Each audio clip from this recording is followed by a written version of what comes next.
Hi there, this is Beverly Kumla. And I'm Gal Robin. At ito ang Musika't Tula. Hindi man araw-araw na nagkangiti, ilang beses na rin tayong humihiti. Di na mabilang ang ating mga tambuhan, away na di natin din na namamalayan.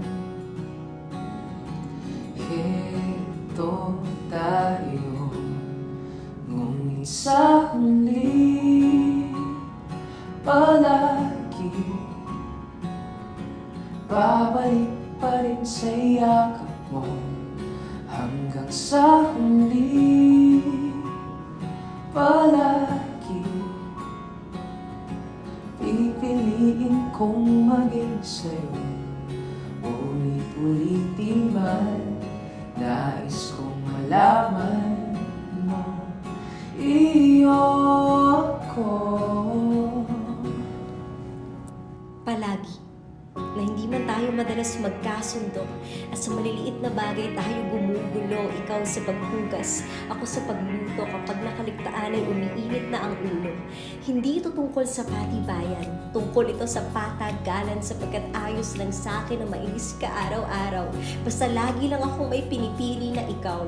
At kung sa susunod mang umaga ay hindi ulit maganda ang iyong gising, asahan mong ipaparamdam ko sa iyo ang limping. Sa pagitan ng aking mga lambing, ikaw ang kahulugan ng kalma, kahit ikaw mismo ang dahilan ng aking mga kaba.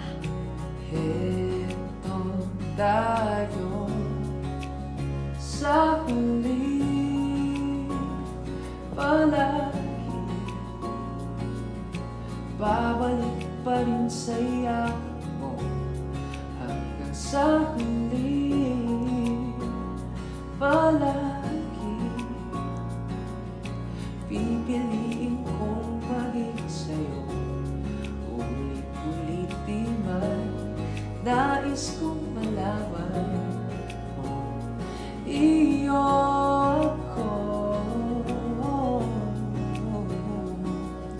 Kaya kahit may mga oras na di tayo masaya, tandaan mong kahit kailan na hindi ka mag-iisa, laging handa ang aking mga braso sa pagsalubong sa'yo kapag kinailangan mo nang muling magpahinga sa piling ko. Naiintindihan ko na minsan ay pinipili nating pumiglas, hindi para makalaya, kundi para makahinga. At hindi ito wakas, ito ang batas ng pag-ibig. Sa huli palagi babalik pa rin sa yakap mo. Kailangang huminto panandalian kapag nagkakainitan. Kaya muli, hindi ito tungkol sa patibayan.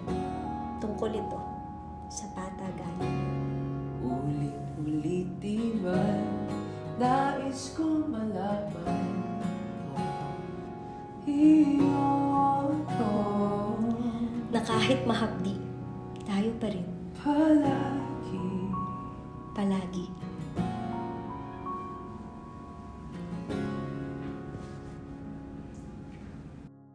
And that's it for our video for today. Thank you so much for watching at maraming salamat sa musika mo, TJ Monterde. And of course, Kyle, thank you so much. Thank you, Bev, at maraming pong salamat sa inyo. Sana patuloy niyo po kami suportahan hanggang sa aming mga susunod na Musika't Tula. Kaya huwag niyong kalimutan, kumapit maniwala, umibig at lumigaya. Hanggang sa muli, paalam.